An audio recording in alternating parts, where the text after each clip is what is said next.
torí tá bá ṣe tán a máa sọ̀rọ̀ ṣùgbọ́n tá bá ṣe tán a máa sọ̀rọ̀.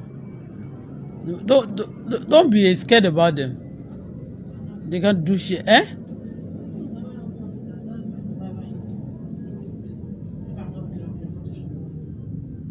What did you say? As if I'm not scared that something should be wrong.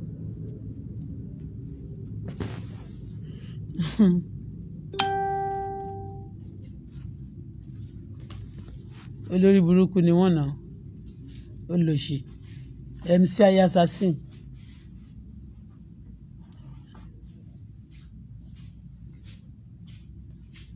Èyí dá fún yàláyà gbogbo yín. Gbogbo yín pátápátá ikú burúkú lẹ máa kú. Ẹ máa yọ sọnù gbogbo ọ̀tá mi. Ẹni bá dàbí threat sí ayé mi sí ayé ọmọ mi. Ẹ máa yọ sọnù tán bí ọwọ́ ni. Ayé yín ò ní rójú kò ní ráyè fún yín. Òfò olómi ẹ̀fọ́ sì lè máa ṣe dànù. Olórí burúkú.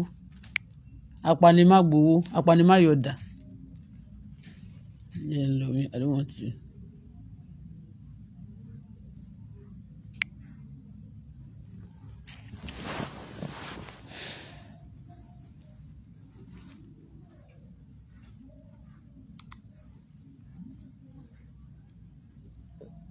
Olórí burúkú.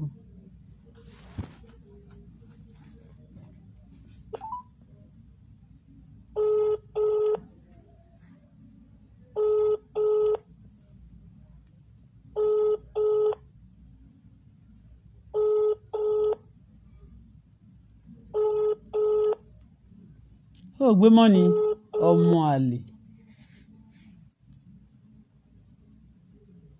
Hello? Olórí burúkú apààyàn ayakila o wá ń pe ẹnìkan sí o sọ pé aláyé kò ní dáa fún ẹ kidnapper òfò lẹ́ẹ̀ma ṣe. ní o blame ẹ akọkọjáyé nínú yín I don't blame you. Kò ní dáa fẹ́ni tó bẹ̀ ìwọ àti gbogbo àwọn ọmọ union àti gbogbo ẹ̀yin terrorist tó bẹ̀ yẹn ikú burúkú lẹ́ máa kú. Ó máa yọ sọnù bí ọwọ́ ni ẹ máa yọ sọnù tán bí ọwọ́ ni olófo olóṣì gbọ́mọgbọ́mọ kidnapper olóṣì apanimáyọ̀dà olórí burúkú kidnapper tẹ́rọ́rìsì tí ẹ máa bàjẹ́ gbogbo àwọn tó bẹ̀ tí wọ́n máa bàjẹ́ ní òfò ló máa ṣe tọmọtọmọ tilétilé tayátayá tí gbogbo ẹbí ẹ òfò lẹ́ẹ̀ṣẹ̀ olórí burúkú nìyá ẹ olóṣì apàyàn ó ṣe wá lọ́sàn-án lọ rìpọ́tà ara ẹ̀ fún sójà olóṣì tẹ́rọ́rìsì kò ní dá gbogbo àwọn tó bẹ̀ olóṣì olórí burúkú gbọ́mọgbọ́mọ òríṣẹ́ ṣe go and work gbọ́mọgbọ́mọ is not a job kidnap is not a terrorism is not a job go and work olóṣì lọ bá àwọn bandits ní Sokoto ní ṣàkàfàfàṣà kẹyẹ lọ jẹ bùgákìrì gbòòrò olórí burúkú olófo olóṣì olórí burúkú. Good evening. Look at this number. So this number, the moment I left, you think you want to intimidate me? I'm not afraid of you. Olórí burúkú.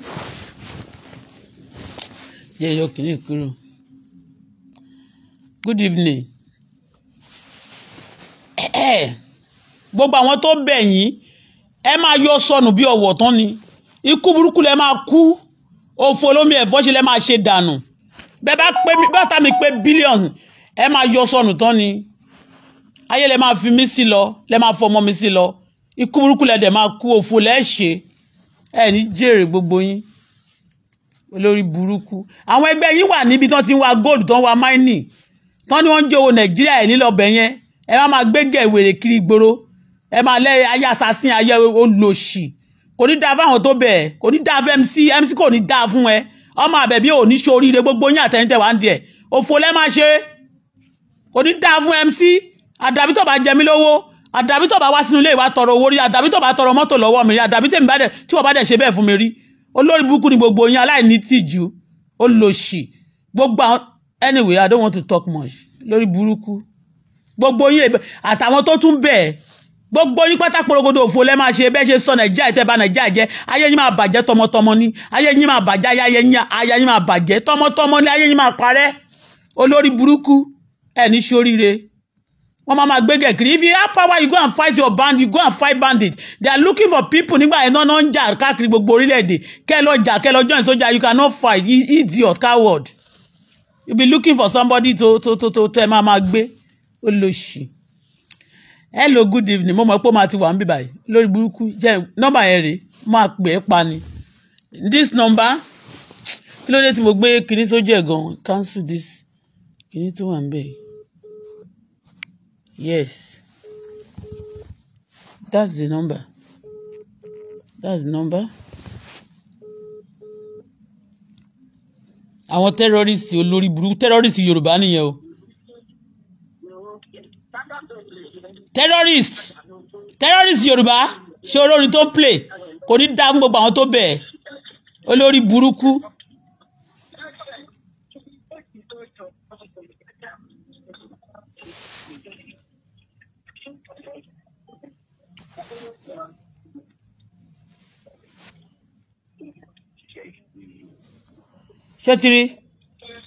Sharing number náà.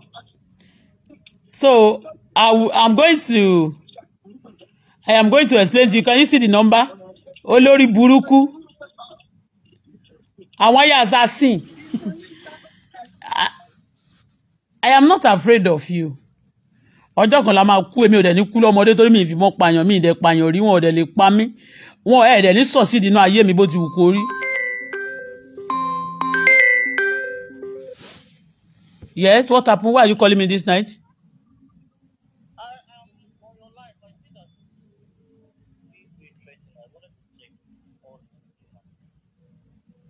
Okay, you followed me.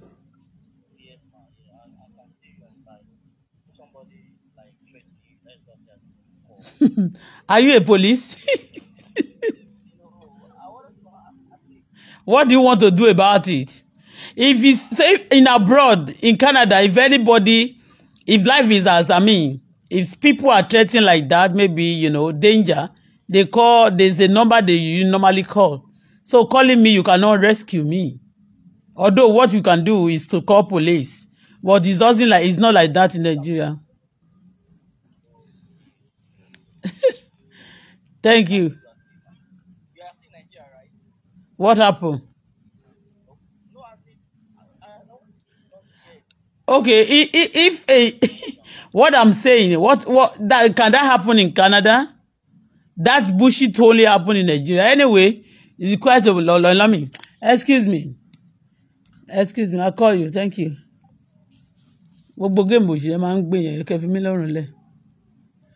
Okay, as I was saying, that number called me.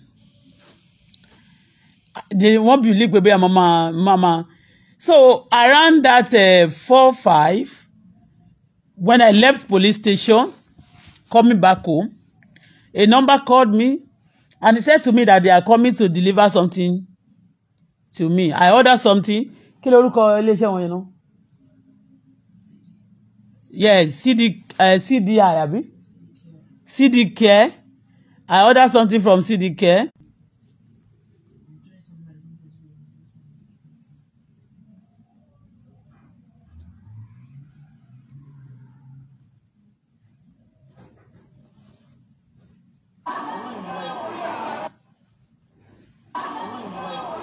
Olóṣè kí ni?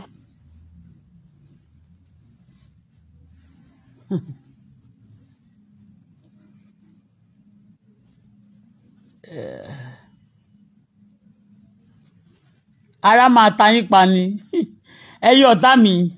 Ara máa ta yín pa ni wàláì tàláì. Tẹ́ bá gbọ́ pé ara á ta yín pa. Anyway, let me explain myself. And this person, oh God, oh God. Òun fẹ́ kọ́ mi lẹ́sìn lálẹ́ ń wá sílé mi. Nọ́mbà yẹn, ayé ẹ̀ máa bàjẹ́. Ayé yín máa bàjẹ́. Ẹ rò pé bóyá mo ń bẹ̀rù yín. Èmi tó jẹ́ pé mo dàbí ikọ̀ tó fẹ́ fi fa ẹja jáde ni. Ayé ọ̀pọ̀lọpọ̀ ìka èèyàn máa bàjẹ́ lórí ọ̀rọ̀ mi kì í ṣe rọ́. You don't leave me, you don't let me be. I will expose you. Yes, nọ́mbà tó pè yẹn tó wá sílé mi lálẹ́ àti CDK ẹ̀ àbí kí ni wọ́n lẹ̀ ń jẹ́. Okay, let me just explain what happened. So I ordered something online. Yes, I ordered it. Ọlọ́run ló ní mi jẹ́ order nǹkan tó pọ̀ jù bẹ́ẹ̀ yẹn. So when I order,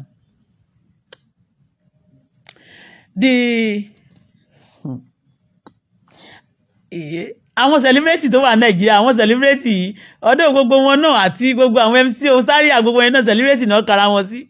Terrorist ni wọ́n o. Nigeria government, Nigeria you are in so and all of them they are the ones used to run the oh God. They cannot do ẹ̀ lè ṣe nǹkan kan fún mi. Àfi tẹ́ bá fẹ́ kí mọ́tò tẹ́ gbé kó pa yín. Kọ́lọ́run fúnra rẹ̀ tó dá yàtọ̀ ní kó pa yín láìpẹ́ ọjọ́. Ká burúburúkú ìṣẹ̀lẹ̀ burúkú kó máa jálù yín. Ohun tẹ́ fẹ́ kó ṣe mí kó ṣe yín. Aburú tẹ́ bá fẹ́ fún mi kó jẹ́ kó ṣẹlẹ̀ lórí yín.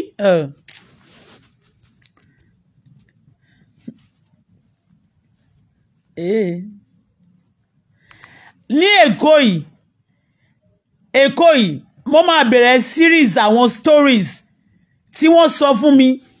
Ó ti ẹ̀yin ẹ̀yẹn tí mo táwọn èèyàn ti sọ fún mi. Àwọn all these people wọ́n mọ̀ wípé they are just exposing themselves. You understand? Although wọ́n believe pé nothing can be done to them. Nobody can do anything to them. Gbogbo yín pátápátá tẹ́ bá lè fẹ́ràn aya kìlà bẹ́ anybody kidnapper wá. Ọmọ yín ogun ọ̀run tó ń pọ̀. Oh God, shit araba. I don't want to curse because when I declare it will surely come to pass. Ṣé rí pé mo ń ṣẹnukù ṣùgbọ́n tó bá fẹ́ ikú mi àbí tó fẹ́ ikú ọmọ mi wàá gbọ́mọ gbìbí iṣu. Abúrá máa jálù yín ìṣẹ̀lẹ̀ burúkú tàbá mi á máa dé bálé yín ẹ ò ní gbádùn ẹ ò ní sinmi gbogbo ẹni tó bá lòun ní jẹ́ gbádùn kò ní jẹ́ sinmi. Now let me explain what happened. I saw this happen on the media and they said to me that I want to buy something. I said let me buy. I want to buy. It's comfortable for me the way we normally do in abroad. You can order things online and then if you don't want to go to shop, I say okay when Nigeria náà ti ń ṣe irú nǹkan bẹ́ẹ̀ yẹn okay let me also patronize. I ordered this and before then I noticed 3 people suggesting this platform to me. They are celebrity. 1 Odunlade Adekola. 2 Dimeji Okobimpe. 3 èyí tó ṣorí ṣọbọ lọ yìí kí lorúkọ ẹ̀ tí wọ́n sọ pé ó kó owó Mohbad dání tí tó ń sọ pé ó kó owó Mohbad dání kí lorúkọ eléyìí o ọmọ Ìlọrin yẹn ṣẹ́rí tẹ́lẹ̀ máa pààyàn kiri tẹ́ máa purọ́ mọ́ Fúlàní gbà mí mi ò ní Fúlàní ò ṣe o but ẹ̀yin gangan lẹ kó Fúlàní wọlé ẹ̀yin gan àdá yín yàtọ̀ mọ́ Fúlàní eléyìí sì ó wọ polo shirt ó wọ polo shirt white ó wọ jeans ó wá gbé Sienna gold ló gbé wá láti òru láti bí ọwọ́ 4 ló ti ń pè mí ọ̀nà àjádẹ̀ ló lòun wà láti Langbasa gbà tó mọ ní Langbasa ó dẹ̀ ló délé mi lẹ́ẹ̀mejì ó lòun ti délé mi lẹ́ẹ̀mejì Koko Zaria àṣẹ mọ̀ pé wọ́n ló ti kó lọ sọ́nà àjà ikú burúkú ló máa pa ẹ́ apààyàn terrorist olórí burúkú kò ní dáa fún yàrá ìyá gbogbo yẹn ẹnikẹ́ni tó bá wù kó rán bọ̀bọ̀ yẹn wá ìbàjẹ́ látòrí Facebook náà ni ikú bẹ́ẹ̀ ṣe fẹ́ kú fún mi yẹn ikú ẹ̀yin lẹ́ máa kú náà máa rù dìgbàdìgbà ẹ̀yin lẹ́ máa ṣọ̀fọ̀ ẹ̀yin láburú máa jálù yín gbàgbós lágbára Kristi lágbára ẹlẹ́dàá ṣẹ̀dá àdàbí tó yẹ pé mo ro burúkú pẹ̀lú yín àdàbí bí ìró burúkú sí yín tí n bá jókòó mi jẹ́jẹ́ tó yẹ pé mo sọ fún yín sọ mí lẹ̀ let me be àní sọ̀rọ̀ mọ́ àní sọ sí gbogbo nǹkan tó wà nílẹ̀ but ẹ máa ṣe nǹkan ni ẹ máa ṣe bí pé ẹ̀yin lẹ dá yé àtọ̀run ṣé tẹ bá pààyàn yín náà ò ní kú ni ẹ̀yin tẹ máa kú tọmọ yín máa kú tẹ máa ṣọ̀fọ̀ tí gbogbo lẹ́yìn máa parẹ́ tí ẹ lè kóra yín sínú plane lọ́jọ́ kan tí gbogbo yín lè jábọ́ kẹ jáfọ́ kí gbogbo iná yín kó parẹ́ dànù ìwọ tẹ́ntí iná ó mọ ní àwọn kan wà tí Ọlọ́run fẹ́ràn gan you must not touch them ọ̀rọ̀ tèmi ó yẹ kẹ́ ẹ ti fi kọ́gbọ́n kẹ́dẹ̀ ti fi mílẹ̀ sáyé mi you must leave me kẹ́ fi mílẹ̀ sáyé mi àmọ́ pé a tún fẹ́ lọ gbẹgbẹ́ mi gbẹdọ̀ ọkàn mi àyà mi ò já àyà mi ò ṣe kíni kò já. So àwọn mẹ́tẹ̀ẹ̀ta wọ́n suggest that platform to me they are celebrity and I say okay jẹ́ kí n try platform yẹn wọ́n ní wọ́n lè ra nǹkan wàá dẹ̀ máa sanwó díẹ̀díẹ̀ pápámọ́nà ṣé wọ́n ti ń ra nǹkan ní Nàìjíríà ni ní tí mo fẹ́ rà mo lówó tí mo lè fi ra lẹ́sẹ̀kẹsẹ̀ yẹn mo wá ní let me try it nǹkan tí mo fẹ́ rà was like 4. I want big AC, I want solar, you know, and I want a dining table, you know, and kí ni mo ti ní mo fẹ́ ná a mat, that is be rug. So another thing kí ni ná ní tí mo fẹ́ rà pọ̀ ṣá torí mo fẹ́ I want to buy washing machine so that mi ti ṣe cabinet kitchen yẹn tó ń bàjẹ́, so I will do the cabinet. So I want to buy washing machine, dishwasher. So I wanted to patronize them, you understand? So and I said let me try it with one. That is dining first and the rug. So they said the rug normally mo ti rí kíní yẹn ní Alibaba. Share yẹn ó wà ní Alibaba. Wọ́n ti send díẹ̀ sí mi, wọ́n ti fún mi ní account kan bí ṣe máa wáyà owó. You understand me, but mo wá wí pé ó máa take time. Mo lè sọ pé ó máa pẹ́ǹsì kó lọ yá mo dẹ̀ lè ló máa yá láti jẹ́ kó dé ó lè lọ pẹ́. So mo wá ní let me buy ìgbà tó ń sọ pé Nàìjíríà ni mo tún bèrè ìgbà lẹ́sẹ̀kẹsẹ̀ tó bá ti lọ sórí line yẹn báyìí immediately all of them will be say hello ma many people will be calling you, you understand me, because wọ́n ti mọ̀ pé wọ́n fẹ́ máa gbáyàn ní they are scammer o they are scammers o I am telling you. So mo ti rí a lot of scamming things but you know torí mi ò fẹ́ bà ọjà wọn jẹ́ mi ò dẹ̀ fẹ́ disturb ayé wọn kó má bàa sọ pé tó bá láyìí òun ló máa ń rí gbogbo nǹkan over sabi àwọn celebrity Nàìjíríà wọ́n ń ja olè o àwọn celebrity Nàìjíríà wọ́n ń pa èèyàn o àwọn celebrity Nàìjíríà ọmọ pé èyí tó kéré jù nínú nǹkan tó ń ṣe náà ní kán máa dọ́kọ kí wọ́n dẹ̀ máa pa èèyàn kó máa jalè terrorism ni gbogbo ìwà burúkú ló wà mí sọ pé gbogbo wọn bọ̀ gbogbo majority of them gbogbo ìwà burúkú náà ayé yìí ló wà ní ọwọ́ wọn celebrity Nigeria. How can you be calling yourself a celebrity and you are killing? ẹni tó máa jẹ́ celebrity máa jẹ́ a good example, a role model, ambassador, a peculiar nation ẹni tó yẹ kó jẹ́ celebrity nìyẹn. So anyway kí n máa sọ̀rọ̀ mi lọ wọ́n ṣáà suggest kí nìyẹn sí mi ṣé àmọ́ pé lẹ́nu ọjọ́ mẹ́ta ìkẹrẹ̀rẹ̀ mo gbé Ọdúnládé sórí platform tẹ̀ máa delete ẹ̀ wúlò fóyìnbó náà. Mo rántí ọjọ́ tí MC yá owó lọ́wọ́ mi tó lóun fẹ́ fi san owó fún Ọdúnládé lọ́jọ́ tó ń ṣe ọmọ Òṣòdì òun fẹ́ fún Ọdúnládé àti Tóyìn Ayémákù yes wọ́n ọjọ́ tó ń ṣe ọmọ Òṣòdì MC yá owó lọ́wọ́ mi tí n bá parọ́ alẹ́ yìí Ọlọ́run kó ṣèdájọ́ fún mi ó yá owó lọ́wọ́ mi ní ọjọ́ yẹn I was driving from Lagos ibo ni mo ti ń bọ̀ náà mo ń bọ̀ láti ọ̀nà Lẹ́kì yẹn náà ni mo ti ń bọ̀ lókàn sọ pé ó ní kí n jọ kí n rí òun kí n jọ pé òun nídìí owó kan mo wá sí ẹ̀bá mo ní mi ì dẹ̀ ní cash púpọ̀ pé bọ̀ mo káàdì mi wà lọ mo lè gba owó ní ATM náà pẹ̀lú owó tó wà lọ́wọ́ mi you know mo lọ sí ATM kan báyìí níbi kò jìnnà sí ọ́fíìsì tó gbé mọ́tò tẹ̀lé mi tó ní gbé mọ́tò tẹ̀lé mi lọ sí ọ́fíìsì kò jìnnà sí ọ́fíìsì Zaria báyìí wọ́n ní wọ́n ń ṣe ọmọ Òṣòdì wọ́n ní wọ́n ṣe fíìmù kan lọ́wọ́ òun fẹ́ settle àwọn guys yẹn Ọdúnládé jókòó Tóyìn Ayémákù náà jókòó síbẹ̀ àwọn tó ṣà popular méjì tí mo rí tó jókòó síwájú hòtẹ́ẹ̀lì tó wà níwájú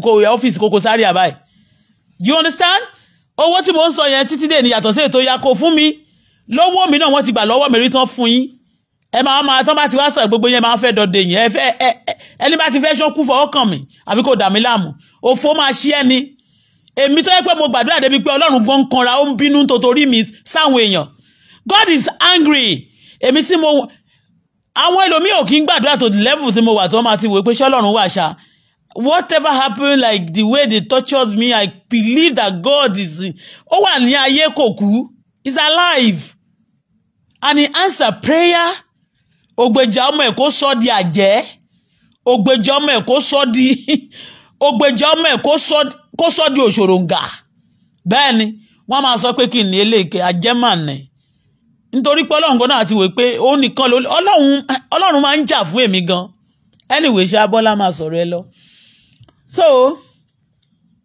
ó dẹ̀ di ní ọjọ́ náà I mean mo ṣàwárà mo ní okay let me try them gba tí wọ́n ti ń da rushing bòmí yẹn ẹnìkan ti pè mí hello ma mo wá ní ẹnìkan náà tún pè mí different people mo ní rushing ṣe pọ̀ tó báyìí but mo wá ṣàwọ́ okay let me try them my daughter even advised me pé mommy try little don't just buy everything like that mo bá dẹ̀ ní okay jẹ́ ìra méjì o mo dẹ̀ ní wọ́n ní tán bá ti ra ọjà yẹn mo kọ́kọ́ wò mo ní I want to try them maybe they are fraudsters Yeah, I said to my daughter, I said, let me try them. Maybe they are frosted. But I'm going to check if you want to buy, you have to save like 6 months with us before you get those items. But not in Shebe. Tó bá ti approve ẹ nílùú Canada, ẹsẹ̀kẹsẹ̀ náà máa gbẹ́rù tó bá rà fún ẹ, wàá máa sanwó díẹ̀díẹ̀. Ìwọ ní bíbá yìí sọ pé CDK said we should do what? Pay like you have to pay like 6 months before they release that goods to you. And the first 6 months things, the first money tó máa gbà lọ́wọ́ ẹ̀ for that 6 months yẹn, wọ́n make sure pé o ti clear gbogbo owó ẹ̀ pátápátá. Owó tó o fi ra kíní yẹn, òun náà máa jẹ́ kó clear ní 6 months yẹn. And before then, they'll be using your money for business. If you even, they now later one, this offer in the beginning, later if you want to cancel whatever, they will tell you they want to remove 80%, 10% of anything to borrow. Like that day, mo fẹ́ cancel it. But once I pay, excuse me, then when you cancel now, they are going to remove 10% of the money, and I pay 500 and something. 500 and something ni mo san. So mo wá wí pé 10%, wọ́n yọ 100,000. Fara. Nínú ẹ̀ gan tí mo conclude níjọ́ pé if you try to cancel, they are going to remove money. But ìgbà tó ti sọ gbogbo àwọn procedure wọn yẹn mo ní let me buy. There's another option that either you pay cash or you pay with the 2 months installment. And I said let me put 2 months installment on it. So I can pay. But the price too of the nǹkan tí mo fẹ́ rà yẹn, more than 280,000. Do you understand? More than 280,000 ni owó tó fi wọ́n síra wọn. More than 280,000. Ẹni tó pè mí ń sìn náà tó sọ pé you said some people are threatening you. Ó ń ta lẹ̀kùn. Wọ́n dẹ̀ mọ̀ pé mo máa nídìí lẹ̀kùn. Anyway ṣá, lẹ̀kùn tó ìta fún mi ń jọ yẹn làwọn tó kó fún mi wọn ò ṣe dáadáa. Èmi kì í bá ti ra nǹkan lọ́wọ́ èèyàn tí ò bá ti ṣe dáadáa lákọ̀ọ́kọ́, I won't patronize the second time. Wàláì mi ìkúkú jẹ yín lówó. So I paid the money, but ìgbà tí mo wá san owó tán, quickly mo kàn rí pé wọ́n bẹ̀rẹ̀ sí dribble mi ní pé mommy excuse me ma, the issue now is that you pay for one thing, so you have to repay again. Mo ní repay wa what? Kí ni wá ní mo repay? Kí ni mi tí ẹ mọ̀ bọ́n ṣe sọ̀rọ̀ yẹn, but mọ́ ṣe ti sọ báyìí mo ní ẹ ti bẹ̀rẹ̀ 419. Wọ́n ní we are not 419 yo. Ọdúnládé is an our kìnnì kan ambassador, Dimeji kìnnì kan is our ambassador. Mo ní please don't tell me that too. All this Nigeria celebrity, mo ṣe sọ fún wọn nìyẹn. That girl was talking to me. I said that those celebrity of Nigeria, abeg. A lot of fraudsters among them. A lot of fraudsters. In fact, oh God, Nigeria yìí, ẹni tó máa tutò, ẹni tó máa tutò, wọn ò tí bí. Ẹni tó máa rí ṣọ́ọ̀bù, wọ́n lè ṣe àwọn nǹkan kan bóyá kán máa ṣe fraud lọ, kán fàyè gba fraud, kán fàyè gba terrorist, káyè gbà wọ́n rẹpẹtẹ. But ẹni tó máa tún Nigeria yìí tó wọn ò tí bí. Wàláì tàláì, níbi tí Nàìjíríà yìí tó bàjẹ́ tí ojú ẹ̀ ti tán tó ti tẹlẹ̀ mọ́, tí gbogbo wọn ti tẹ ojú ilẹ̀ mọ́lẹ̀ bẹ́ẹ̀ yẹn, ẹni tó máa tún Nàìjíríà ṣe wàláì wọn ò tí bí. Wọ́n ti bí o. Níbi tí corruption yìí dé, kò ń ṣe century. So the girl was bragging, and I started seeing Ọdúnládé tó náà ti dé ìgò dúdú mójú. So gbogbo nǹkan tó bá ti wá ṣe fún mi nínú ilé o, ọwọ́ òun ò sí ń bẹ̀ o. In fact gbogbo ẹ̀yin tẹ́ ń disturb mi ní ṣoríire. Mi ń sọ pé Ọdúnládé anybody tó bá wù tẹ́ bá join mọ́, ẹnikẹ́ni tó bá support àwọn tó bá ń fogun jà mí, Ọlọ́run máa pa ẹ́ sí nípakúpa, Ọlọ́run máa fọ̀fọ̀ ṣe, Ọlọ́run máa dalé èrò, Ọlọ́run máa bá yí ẹ jẹ́, Ọlọ́run máa ṣe ẹni bí, Ọlọ́run máa fojú ẹ gbolẹ̀. Ṣé mo pé wò lè sùn lélẹ̀? Ó lóun wá láti kọ́ mi lẹ́kọ̀ọ́ ni. Ẹ̀kọ́ tó ní gbàgbé tó máa gbomi lójú ẹ̀ títí ayérayé, Ọlọ́run máa kọ́ ìwọ àtàwọn tó bẹ̀ àti ìwọ. Àtàyìn àfà olórí burúkú àjọmọ̀ gbé olóṣì ẹ̀ ní ṣoríire alájàlẹ̀ gúrùpù.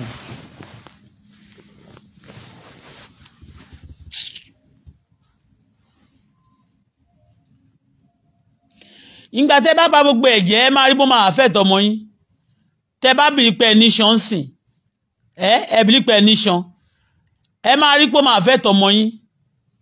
yes ó máa affect ọmọ yín because ẹ̀yin sì yẹn ń kó ẹ̀gún sílẹ̀ ẹ̀ ń gbẹ́ kòtò oríṣiríṣi sílẹ̀ ẹ̀ dẹ̀ bímọ wọ́n dẹ̀ lẹ́ni tó bá bímọ sílẹ̀ kò kì í dóró báwo lọmọ yín ò ṣe ní jì sọ́fìn nǹkan tẹ́ ń gbẹ́ tẹ́ ń ṣe ń sìn bẹ́ẹ̀ ṣe bá Nàìjíríà jẹ́ sìn tó bá wá yá tán sọ pé òkè o wọn ò gbẹ́ anybody mọ́ o láyé o láti ẹ̀ ti lọ lóyìnbó ibi tẹ́ bá tẹ̀ rí pẹ̀lẹ́ sá sí o òkè o gbogbo kòtò lẹ́lẹ̀ tí wàá gbẹ́ yẹn ẹ ti gbẹ́ gbogbo kòtò ẹ ti gbẹ́ gbogbo kòtò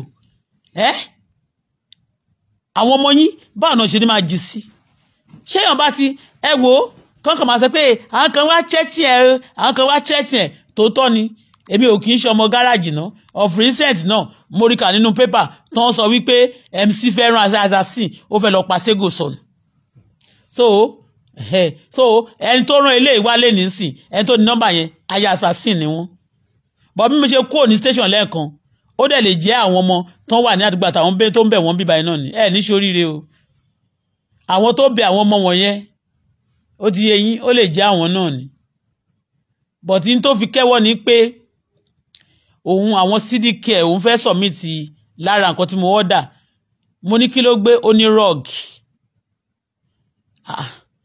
ó dẹ̀ pè mí hello bó ṣe kọ́kọ́ pariwo mọ́ mi mo wá wí pé àbó lórí burúkú lélẹ́yìn ni mo kọ́kọ́ béèrè lọ́wọ́ pé ṣé ó mu gbó ni báwo ló ṣe ń pariwo bẹ́ẹ̀ yẹn ó lóun fẹ́ deliver nǹkan tó ń gbé fóun ni kí ni ẹ fẹ́ gbé fún mi òun ò tiẹ̀ mọ̀ nígbà tó tún yá nígbà tó ṣáà ti bí ẹ̀mẹ́wàá òun wà ní ọ̀nà ibì kan láti around 5 o'clock àbí 5 o'clock tí mo ti kó ní station yẹn bí mo bá ṣe lọ lọ́nà báyìí ló ti pè mí ó lóun tí mo ní kí ló dé tó fi pè mí bẹ́ẹ̀ ó lóun ti wà lẹ́nu ọ̀nà lé òun dẹ̀ pè mí látàrọ mi ìgbé kọ́ọ̀lù mo ní mi rí kọ́ọ̀lù eléyìí ó ti ń pè mí náà mi ìgbé kọ́ mo ní mi ìgbé kọ́ mi ò rí òkè kí ló ṣẹlẹ̀ òun fẹ́ deliver nǹkan kan mo dẹ̀ ní òkè kí nìkan náà ó ní nǹkan tí mo order kí ni mo order èwo ni mo order èwo lẹ mú wá ó ní kíníkan ó ṣáà ní kíníkan òun ti délé mi lẹ́ẹ̀mejì òun ti pàrẹ́ di ilé yẹn lẹ́ẹ̀mejì mo ní ilé mi lẹ́ẹ̀mejì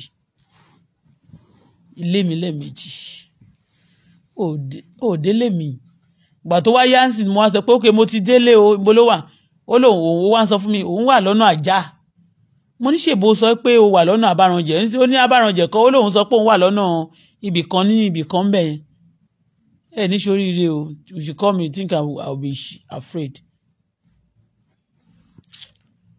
ó ní thank God pé mi ò tiẹ̀ jáde wá òun fẹ́ kọ́ mi lẹ́kọ̀ọ́ ní aago 11 alẹ́ few minutes to 11 ni o òun fẹ́ kọ́ mi lẹ́kọ̀ọ́ òun fẹ́ kọ́ mi wọ́n ṣe ń lọ káàkiri nìyẹn jẹ́ kí ẹ jẹ́ ń sọ kọ̀ọ̀kan fún yín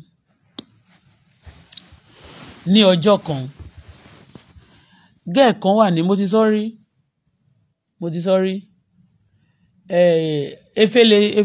efele tó wà ní Ìjẹ̀bú yẹn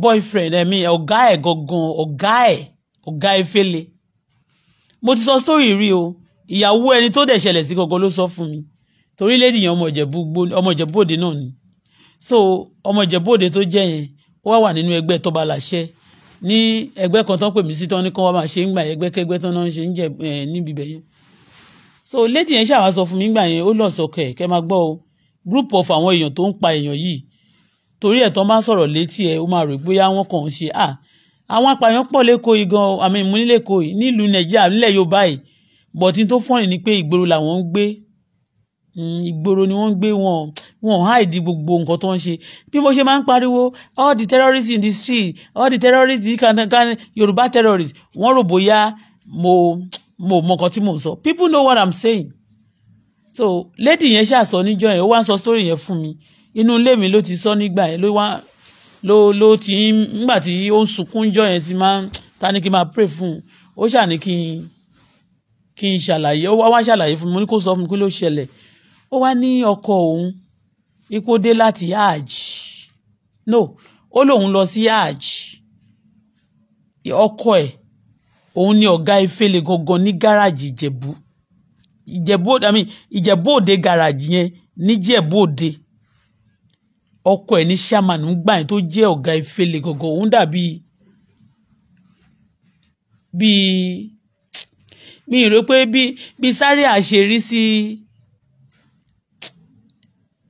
CMC no òun ò tó bẹ́ẹ̀ gan bọ́tọ̀ ọkọ lady yẹn ṣá òun ni ọ̀gá efele jẹ́ bí small boy tó ń bá ṣiṣẹ́ lára àwọn ọmọọṣẹ́ kéékèèké so ó wá sọ níjọ́ yẹn pé wọ́n kàn pé ó ní ọjọ́ yẹn ó lóun àtọkọ òun ìyá ọkọ òun kàn jọ wà nínú ilé ni bóun ṣẹ̀ṣẹ̀ dé láti hajj bóun lọ sí Mẹ́kà òun wá dé pé bóun ṣe dé báyìí bóun àtọkọ òun jọ wà nínú ilé ni àwọn kan ń sọ̀rọ̀ ó ní lẹ́ẹ̀kan náà ni wọ́n kàn pé ní ó lẹ́yìn tó wá pé ọkọ òun yẹn ó wá jẹ́ ẹni tí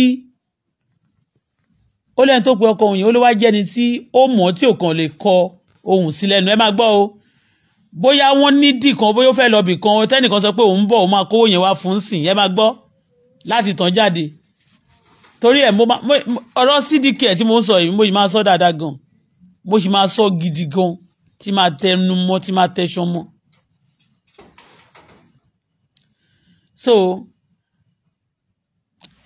torí wọ́n ti try mi pé kí n sọ̀rọ̀ nípa wọn dáadáa mo kọ̀ mi ò fẹ́ sọ kó má bàdà pé èèyàn ń ba ọjà wọn jẹ́ I know gbogbo Nàìjíríà àti gbogbo àwọn tó ń ṣe EFCC gbogbo wọn yẹn wọ́n mọ̀ pé Nàìjíríà corrupt wọ́n mọ̀ pé Nàìjíríà bad wọ́n mọ̀ pé àwa ní Nàìjíríà is a deadly zone ṣòtìyé Nàìjíríà there is no security in Nigeria kò ṣe pé kò sí ọlọ́pàá kò sí sójà but the people are taking the country for granted and again even when the soldiers and the policemen they know the criminals they are afraid to deal with them because the criminal has godfather they are involved in power in authority so to settle and to fight the criminals they are afraid the authority the legal like the soldiers the police and the right people tó yẹ kó fight wọn they be afraid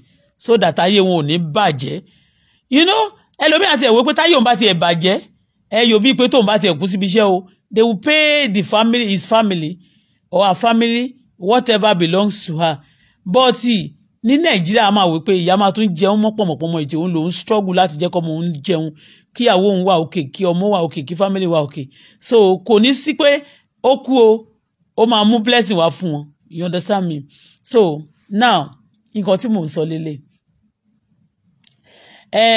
bọ̀bọ́ yẹn wá sọ fún mi lady wá sọ fún mi pé wọ́n kàn pé ọkọ òun pé ó ní wọ́n jọ discuss just abẹ́ni ṣe pè mí sìn àti 6 ló ti pè ògbà tó stage kan tó ṣàmà máa pè mí mo ní why are you calling me ó lóun wà no dog òun wà níbì kan ni òun máa tó débẹ̀ yẹn mo wá ní báwo ni ẹ ṣe máa submit ọjà lóru and again torí tó bá ń sọ̀rọ̀ ń sìn wọ́n máa ní Auto Bola báwo lẹ́yìn yẹn gangan ṣe mọ̀ wípé mo order nǹkan báwo ni wọ́n ṣe mọ̀ pé mo order nǹkan torí lára àwọn tó ń disturb tó dẹ̀ ń pààyàn ní Nàìjíríà náà celebrity ni gbogbo wọn mọ́ ṣe ń kú yẹn náà àwọn celebrity náà ló ń pa ara wọn bẹ́ẹ̀ ni àwọn celebrity àtàwọn tó bá ti lágbára jù wọ́n lọ bí àwọn ọba kan máa ṣe ètùtù àwọn ni kì í ṣe gbogbo ọba o àwọn ọba kan tó jẹ́ pé wọ́n máa ń fèèyàn ṣe ètùtù àwọn ni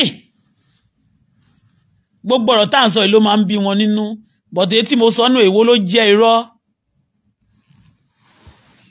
tó bá jẹ́ pé ìgbà tí mo ti ń sọ fún wọn pé kéwọ̀n ní ẹ fi mí lẹ̀ o MC ẹ fi mí lẹ̀ o efele ẹ fi mí lẹ̀ o kókó olórí burúkú fi mí lẹ̀ o gbogbo wọn tí mo sọ pé ẹ sọ mí lọ́rùn lẹ̀ màláìka ẹ sọ mí lẹ̀ o ṣé tí wọ́n bá sọ mí lẹ̀ ṣé mo máa tú àṣírí wọn ni àṣírí wọn tún sìn bó pẹ́ bóyá gbogbo àṣírí wọn tó sì tún yẹn gbogbo ẹ̀ pátá àwọn èèyàn máa fi sọ ìtàn ànégé ó sì máa tú ju bẹ́ẹ̀ lọ ó lè pẹ́ ó dẹ̀ lè yá ó lè má jẹ́ èmi gan ni máa tiẹ̀ tí wọ́n máa á ti sọ ọ̀rọ̀ àwọn èèyàn dẹ̀ mọ̀ torí tó bá jẹ́ irọ́ ni mo pa they will act on the irọ́ but wọ́n mọ̀ pé tòótọ́ ni mo sọ and òótọ́ yẹn dẹ̀ ti wà too heavy ó dẹ̀ ti wà too bitter for anybody for any judge or for any law láti take place lórí ẹ̀. Because they have right, these people have right to commit any sin and to commit any crime. So lady yẹn ṣàsọ fún mi pé bọ́n ṣe pè jáde nìyẹn ní kò tí ẹ ń ṣe lálẹ́ ọ̀sán ni but inú ilé wọn yẹn ṣe mọ̀ pé kéèyàn máa gbé níbi GRA tẹ́ pé tán bá jáde kò ní séèyàn bẹ́ẹ̀ do you understand? tẹ́ pé tán bá jáde kò ní séèyàn bẹ́ẹ̀ ó ní bọ́ òun kẹ̀dẹ̀rẹ́ ó ti finú tọ́ wọn pé nǹkan tóun owó ló fẹ́ lọ gbà àwọn tòun ló pè òun bí eléyìí ṣe sọ fún mi sìn pé ẹrù tẹ ọ́dà oníkẹ́ jáde kẹ́ wá gbà mọ́ ni èmi ò gbẹrù lóru o ó tún padà wá sínú ilé mi ó kàn fẹ́ mọ inú ilé yẹn gangan inú nọ́mbà 13 yẹn ló dúró sí ó wá mọ bẹ̀ bó ṣe mọ bẹ̀ yẹn ń sìn bó ṣe mọ lémi nọ́bà ẹ̀ máa drop ẹ̀ sórí media and I will go tomorrow again mo máa lọ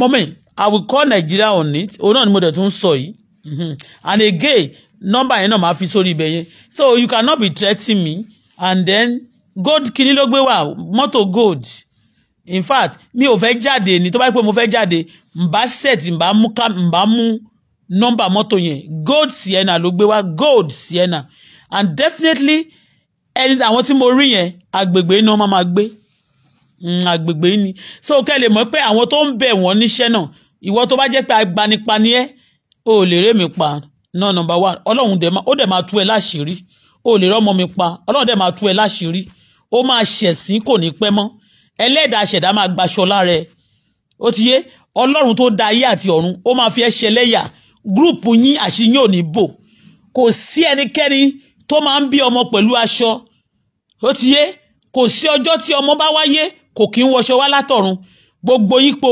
ẹlẹ́dàá aṣẹ̀dá ọba tó dá ayé tó dá ọ̀run tí ò kí ń tìkà lẹ́yìn adó gbogbo lẹ́yìn aṣòtítọ́ ògbèjàkẹ́rù oboníjà ajàmájẹ̀bi bẹ́ẹ̀ ni ọlọ́run ààbò ọlọ́run òtítọ́ ọba mi tó máa ń pọmọ tí òun fẹsẹ̀ wọlẹ̀ ọlọ́run á tú yín ní àṣírí yín ò ní bò gbogbo ìka èèyàn lórí ọ̀rọ̀ mi ẹlẹ́dàá máa gbaṣọ lára yín ó ní kí n jáde pé òun fẹ́ kọ́ mi lọ́gbọ́n ni ọlọ́run máa kọ́ ẹ ní ọgbọ́n kíkorò èṣù kan máa kọ́ ẹ nílà ẹ yo àwọn tó lágbára láyé tó tún burú jù ẹ lọ wọ́n á tún kọ́ ẹ lọ́gbọ́n burúkú bẹ́ẹ̀ ni o torí pé mi tó kọ́ ẹnìkan dé bí àwọn ìkà kan ṣe dúró ní orílẹ̀-èdè nàìjíríà yìí àwọn kan tún ya ẹ̀hànnà jù wọ́n lọ tó ń wà ní the world bẹ́ẹ̀ ni wọ́n ń ṣe ọmọ nàìjíríà àwọn kan wà mọ́ṣẹ́ ni wọ́n ń ṣe terrorist tó ní orílẹ̀-èdè nàìjíríà yìí wọ́n tún yájú láwọn ẹgbẹ́ orílẹ̀-èdè míì ní nàìjíríà ò tí ì gbé number one bẹ́ẹ̀ ni tí gbé number one àjàjẹ́ yín tẹ̀dẹ̀ máa ń pa èèyàn tẹ́ máa ń lọ káàkiri gbogbo street ó ga báyìí ó ṣe sìrìgbọ̀n ni ara ẹ̀ ń dán bí ara àwọn union tí ò ṣiṣẹ́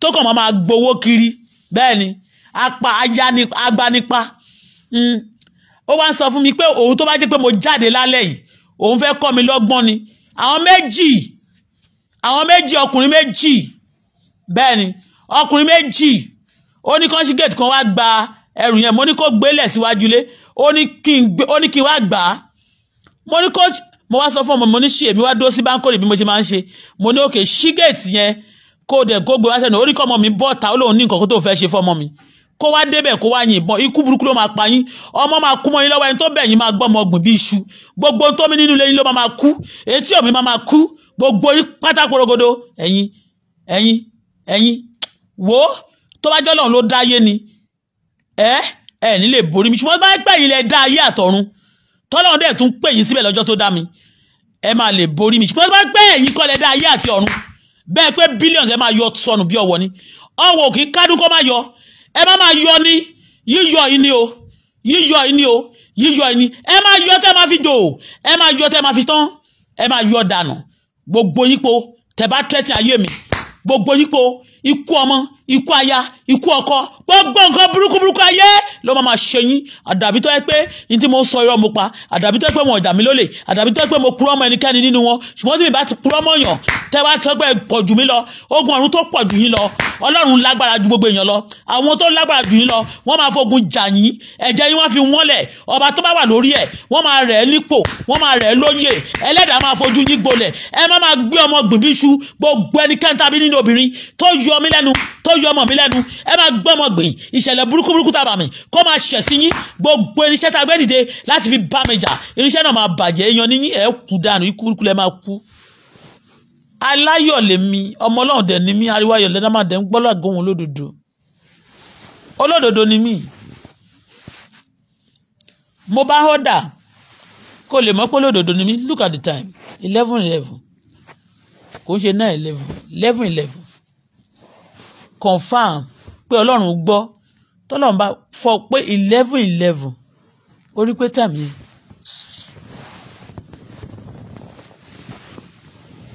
olórí burúkú wọn kàn déédéé mẹ́rin tó bá wù wọ́n ní ìgboro èkó yìí mọ́ ilẹ̀ yorùbá mọ́ ìbàdàn ní ìjẹ̀bú they are killing like wọ́n ṣe oríṣiríṣi wọ́n lọ fà láti kò sí ìwà burúkú tí ò sí lọ́wọ́ wọn you are a mess èmi lẹ́rìí pé máa halẹ̀ mọ́ pé tó bá ti lè ṣe àṣà tá a bá ṣe báyìí fún ilé yẹn máa dẹ̀ fún ẹ kó lè di bẹ̀rù fún mi ilé yìí bẹ́ẹ̀ mo sọ fún yín kó lè di bẹ̀rù fún mi. I won't die, but I will not die young, but live to the glory of God. Ìwọ tó bá fẹ́ kú fún mi báyìí, ìwọ ni kú kan. Tó bá fẹ́ kú fún dọ́tà mi, ìwọ ni kú kan. Ẹ̀yin lẹ máa kú kú ọ̀wọ̀wọ̀, ẹ̀yin lẹ máa wọ́ sọnù.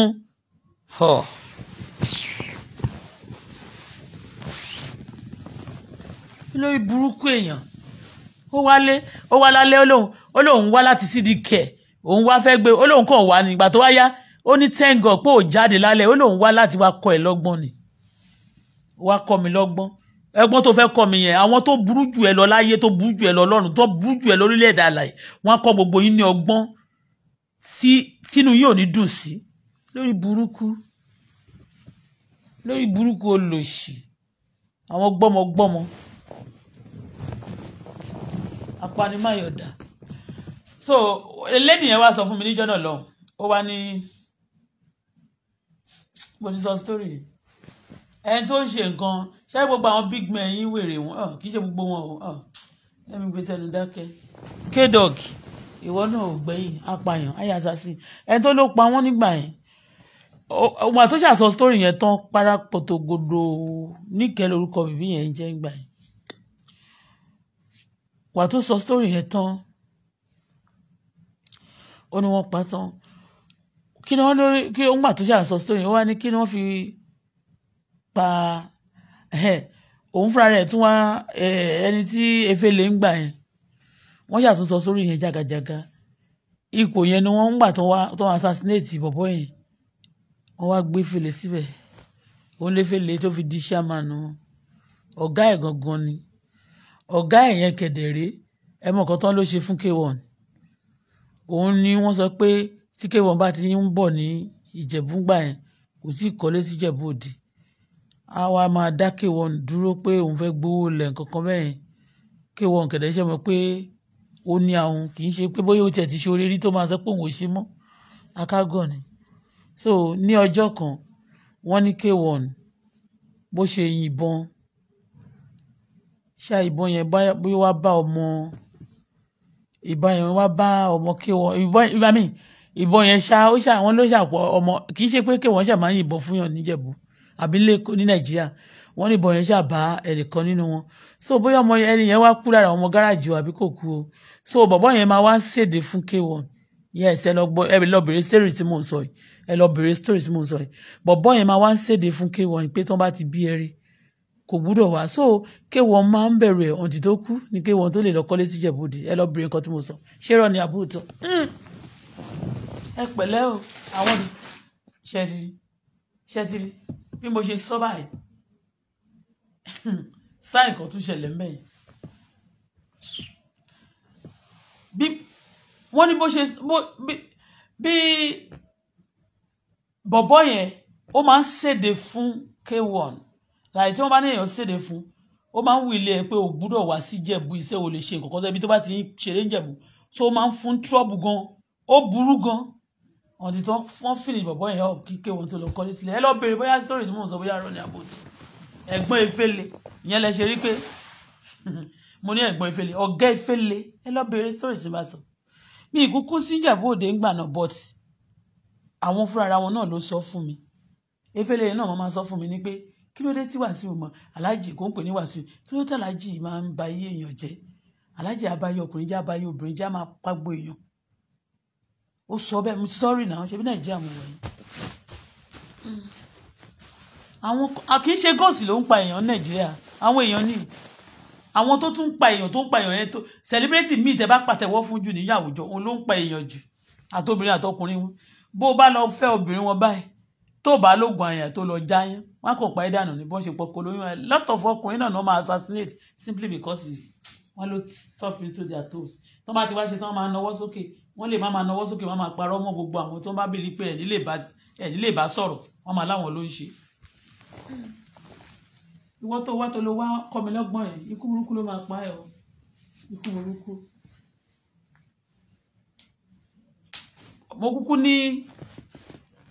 mo kúkú máa ní kí lorúkọ ẹ̀ ìgbà tó pè mí mi ò recall but there is a way tí àwọn MTN mi mọ̀ bóyá MT àbí Glo ní nọ́mbà ẹ̀.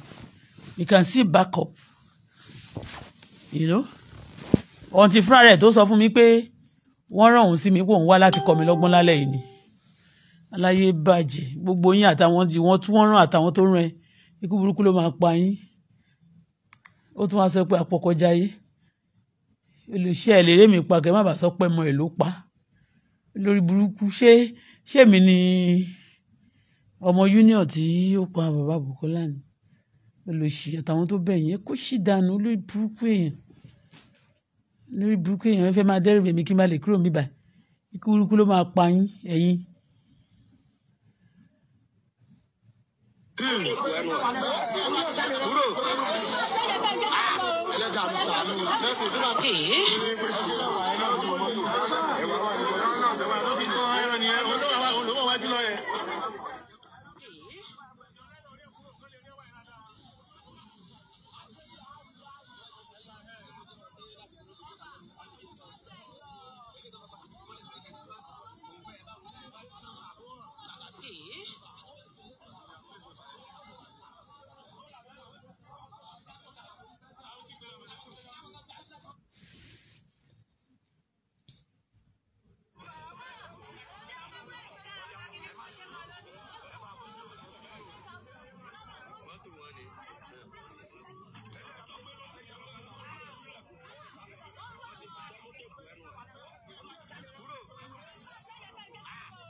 Oríṣiríṣi nǹkan ló ń ṣẹlẹ̀ ní Nàìjíríà oríṣiríṣi nǹkan.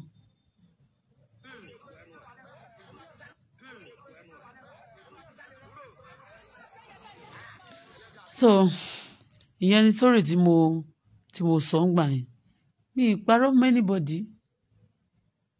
Àwọn ọlọ́pàá tó máa sọ̀pọ́tì ẹ̀ tó máa sọ̀pọ́tì kí wọ́n wà àwọn politician tó ń sọ̀pọ́tì gidi gan gbogbo Nàìjíríà tó yìí orílẹ̀-èdè yìí tó yẹ kàn sọ fún wa bó ṣe fẹ́ da báyìí kò ń ṣèpè.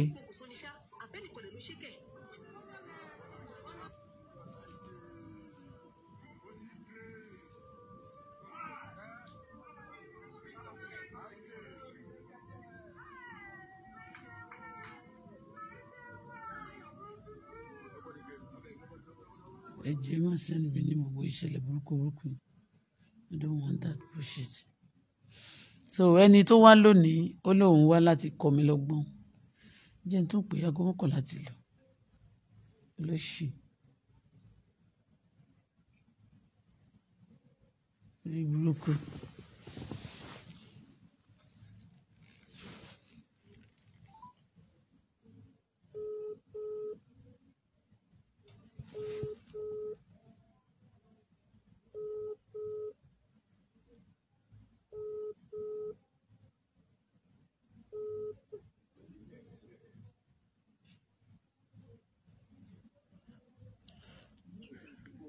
Ṣé bó ló wá láti wá kọ́ mi lọ́gbọ́n ó ní wọ́n ní kó wá jí mi gbé àbí kó wá yìnbọn fún mi.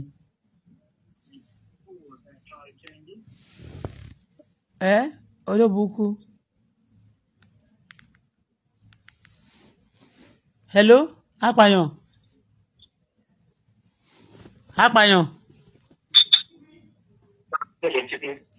Ó sọ̀rọ̀ mọ́ ni ó ní mo dúpẹ́ pé mi ò jáde lálẹ́ pé ó wá láti wá kọ́ mi lọ́gbọ́n.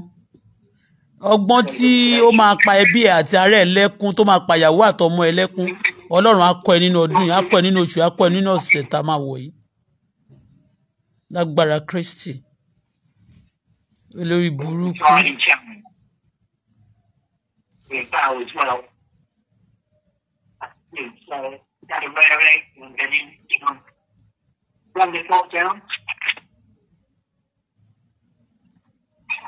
Apàyàn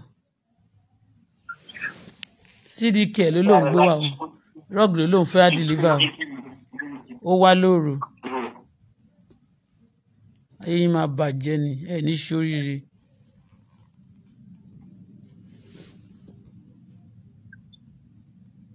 That's right to see how much time is added on the back end of the television. Do you know this other play money? Yeah? Yeah, that's the one. 4 minutes is done at the minimum.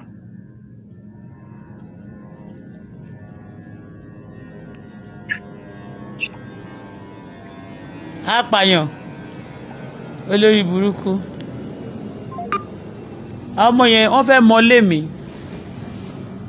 tó bá jẹ́ pé ẹ fẹ́ barúkọ kọ́ńpìnì yẹn jẹ́ ni CDI àbí kílẹ̀ lọ́ọ́ sọ ó sọ lẹ́ẹ̀kan pé ìwọ ó wá lóru lẹ́yìn tí mo ọ́dà nǹkan lọ́wọ́ yín ó wá sọ pé wọ́n ní kó gbé lára ẹrù tí mo ọ́dà yẹn pé wọ́n ní kó gbé fún mi àwọn tó dẹ̀ ń ṣiṣẹ́ bẹ́ẹ̀ náà dẹ̀ ti sọ pé òkè o wọ́n ti sẹ́ǹdì ẹrù jáde so ẹ ń fi ẹrù lọ trace ilé èèyàn ní láti lọ pààyàn assassin lẹ̀ ń ṣe olórí burúkú ó wá dé wá ń sọ fún mi pé thank God nígbà tí ó rí pé àjáde mo ní kó gbé sẹ́nu ọ̀nà ẹ ní thank God pé ò jáde ó lóun bá kọ́ ẹ lọ́gbọ́n lónìí ikú burúkú ló máa pa gbogbo yín sọnù gbogbo ẹ̀yin tẹ́ gang up against ayé mi ìṣẹ̀lẹ̀ burúkú ìṣẹ̀lẹ̀ ẹkún ṣá ló máa ṣẹlẹ̀ nínú ilé yín òfò lómi ẹ̀fọ́ máa ń ṣẹlẹ̀ máa ṣe lójoojúmọ́ lágbára Kristi gbogbo ẹni tí mi ò robi sí tó ń robi sí mi ẹni tó jẹ́ pòmìrì tó jata mìíràn tó jẹ́ pé ṣe fraud lẹ́yìn láyò tẹ̀dẹ̀ ń pera yín celebrate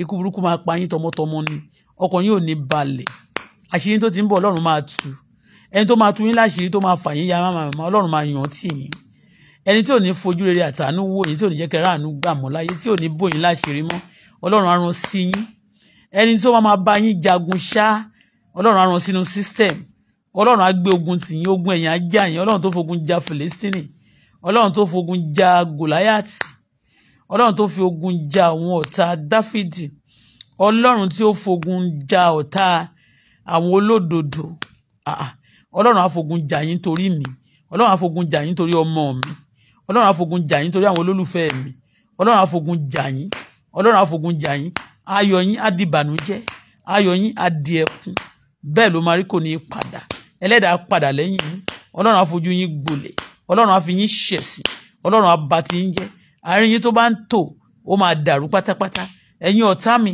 ẹ ó jẹ ìfun ara yín ẹ ó jẹ ẹ̀dọ̀ ara yín ẹ ó para yín ẹ máa bára yín jà ẹ ó ṣera yín mọ́ṣẹ́ bẹ́ẹ̀ ni kò bó ṣe máa rí nìyẹn o ẹ ní ṣọ̀rẹ́ ara yín mọ́ inú ara yín ò ní dùn síra yín ẹ máa bínú síra yín ẹ máa bára yín jà gbogbo ẹ̀yin tẹ́ bínú sí mi tẹ́ bínú sọ́mọ mi tẹ́ fẹ́ bá wa tẹ́ ń bá wa jà Ọlọ́run á bá yín jà Ọlọ́run á fi yín ṣòfò bẹ́ẹ̀ ṣe ń rò lọ́kàn láti fi mí ṣòfò àtọmọ mi Ọlọ́run á fi yín ṣòfò á fọmọ yín ṣòfò á fi lé yín ṣòfò á fa ayẹyẹ yín ṣòfò á fògo yín ṣòfò gbogbo ohun tẹ́ bá ṣe láyé ẹlẹ́dàá á fi ṣòfò òfò lómi ẹ̀fọ́ máa ń ṣe Ọlọ́run á fi yín ṣòfò ẹ máa ṣòfò ẹ máa ṣòfò bẹ́ẹ̀ lórí kò yí padà in Jesus name amen.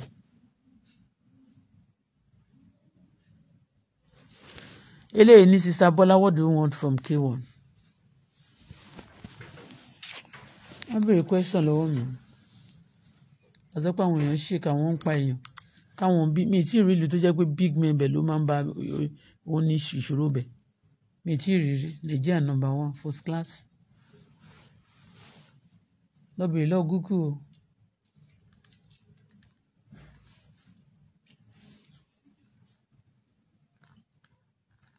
Èmi ṣeré rẹ̀ ọmọ máa ṣe editing kìíní kan kí n bá lè sá lọ I'm not going anywhere kókò jayé tí bá fẹ́ lọ sí Canada yìí kọ́lẹ́ máa sọ fún mi ẹ lè halẹ̀ ìlú ìmọ̀ mi sẹ́ lórí burúkú.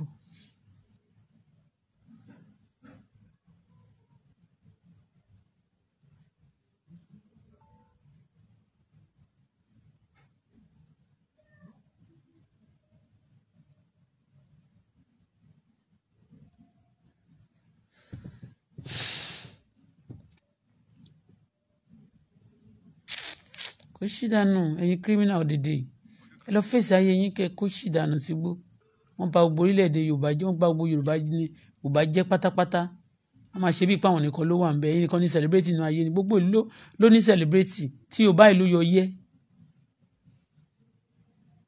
ó wá lálẹ́ wá sọ pé òun fẹ́ kọ́ mi lọ́gbọ́n ikú burúkú lẹ máa kú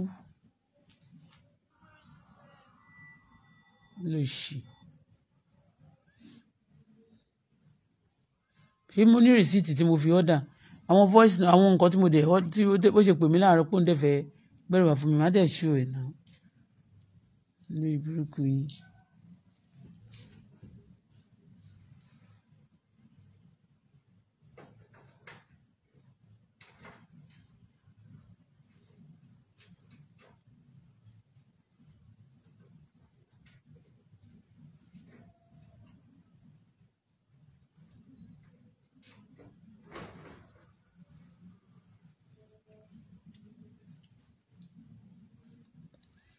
ẹran tí mo tún gbé sínú pọ́ọ̀tù yẹn ni bíi pé kó má ro oúnjẹ jẹ ni bíi pé kó má rí nǹkan kan ṣe ni wọ́n kàn máa bítà kiri àwọn bitter sauce wọ́n máa bítà káàkiri ẹ má lọ wáṣẹ́ kún ṣe yín kẹ máa èmi ní kẹ tèmi kẹ máa rán kẹ máa bítà nínú ayé nígbà èmi tó yẹ pé mo manage ara tèmi ni managing myself.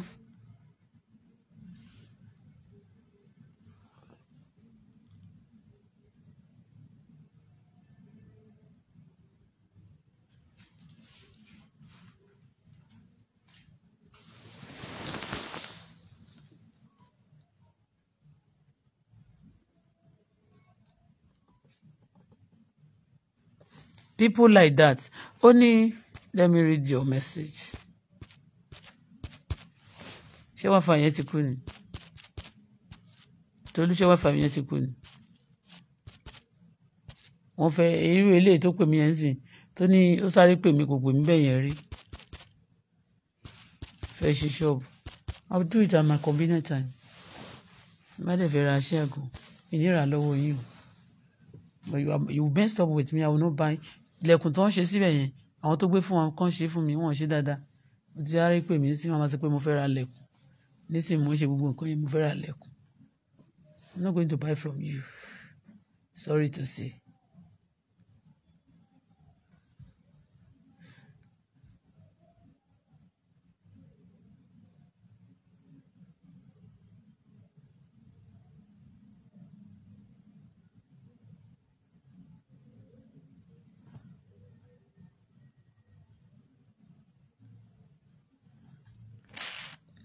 Inú bí wọn títí ìfà àti ẹ máa bínú kú ni ṣá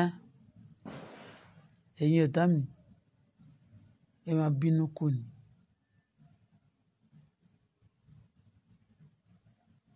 Ẹ̀yin ọ̀tá mi ẹ máa bínú kú ni ṣá bínú kú ni ṣá bínú kú ni ṣá ẹ̀yin ọ̀tá mi ẹ máa bínú kú ni ṣá bínú kú ni ṣá bínú kú ni ṣá. Ẹ̀yin ọ̀tá mi ẹ máa bínú kú ni ṣá bínú kú ni ṣá bínú kú ni ṣá bínú kú ni ṣá bínú kú ni ṣá ẹ lọ bínú kú ni ṣá bínú kú ni ṣá bínú kú ni ṣá ọ̀tá mi ẹ bínú kú ni ṣá.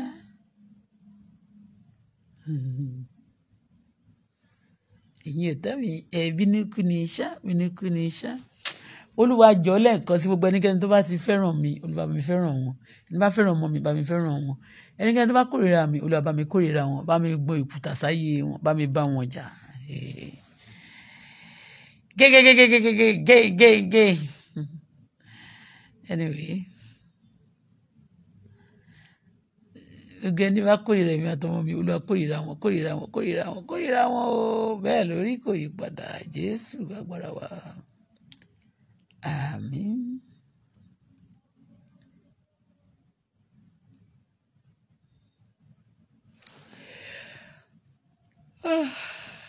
Tolúṣà ti pressure a máa ṣe vigil nìyẹn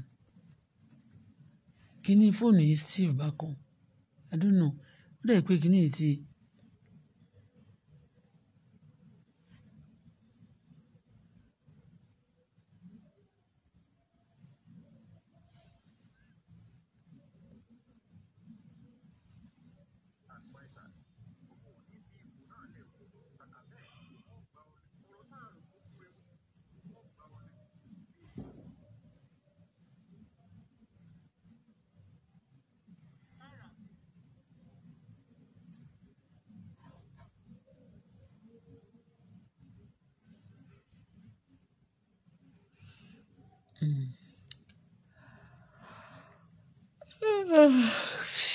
Jiggy.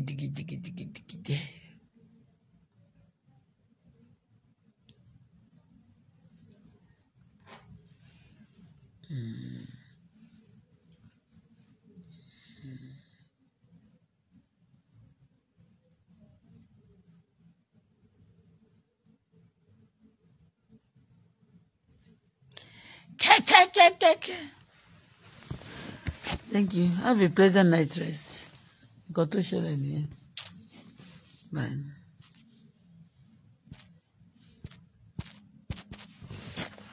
fóònù wọ̀nyí kí ló dé tó Steve ni.